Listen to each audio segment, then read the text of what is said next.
Read Studio.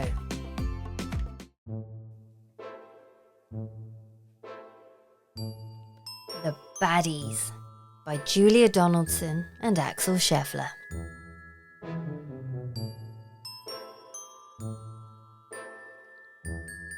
There once lived a troll and a ghost and a witch. They were horrible baddies, all three. They never said sorry or thank you or please, and their hearts were as hard as could be.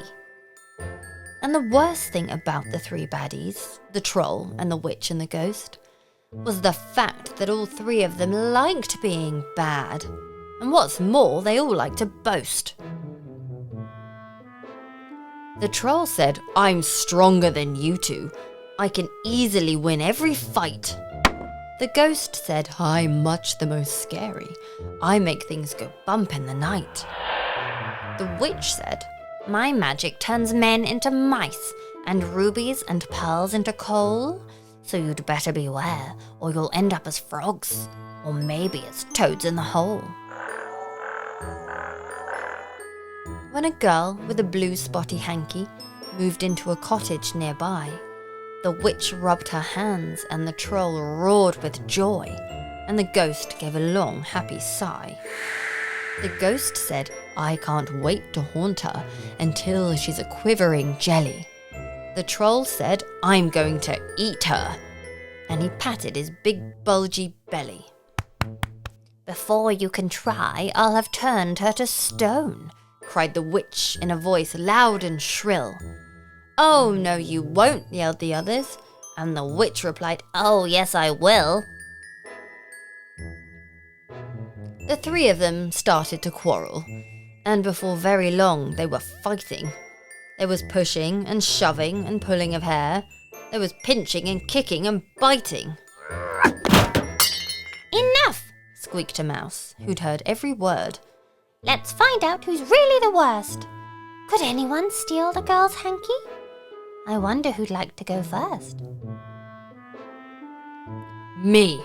roared the troll, ducking under a bridge. "Just wait till she crosses this stream. I'll pop up and seize that blue hanky, and I'll roar till you all hear her scream."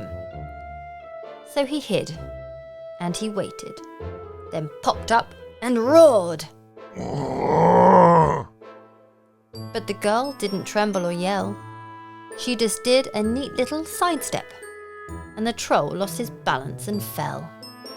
He ended up splash in the water, and the other two laughed tee-hee-hee. The girl trotted off with her hanky, and the troll was as wet as could be. "Me next," cried the witch, and she looked up a spell to magic things out of a pocket. Hankety, pankety, plinkety plonk, rickety rackety rocket. She chanted the spell with a wave of her wand, and from the girl's pocket there flew a toffee, some string, and a worm, while the girl sneezed into her hanky. Achoo! The toffee got stuck to the witch's long nose, and the string tangled up round her knee. So the girl kept the blue spotty hanky, and the witch went as red as could be. "My turn," said the ghost with a giggle. "I'll hover around till it's night. Then I'll glide through the wall of her bedroom and give her a terrible fright. I'll moan and I'll groan and I'll rattle my chains till she howls and she wails just like me. Then I'll sidle away with the hanky and leave her as scared as can be." But when he appeared in her bedroom, the girl said, "Poor ghost, can't you sleep? Perhaps a hot bath would be helpful. Or else you could try counting sheep." She read him a couple of stories and made him a nice cup of tea. Then she waved him goodbye with her hanky, and the ghost was as cross as could be.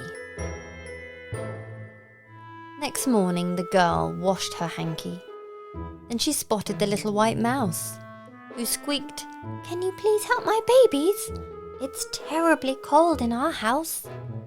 The little girl thought for a moment, and on the next page you will see that the mice got the blue spotty hanky, and they were as snug as could be. So the baddies were soundly defeated, and they said to each other, "Let's pack." And they went off to stay with an ogre, and none of them ever came back.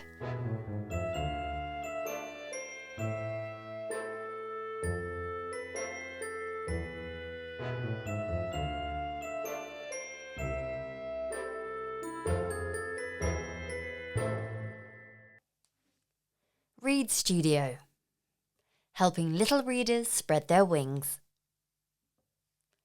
Click subscribe or visit our website.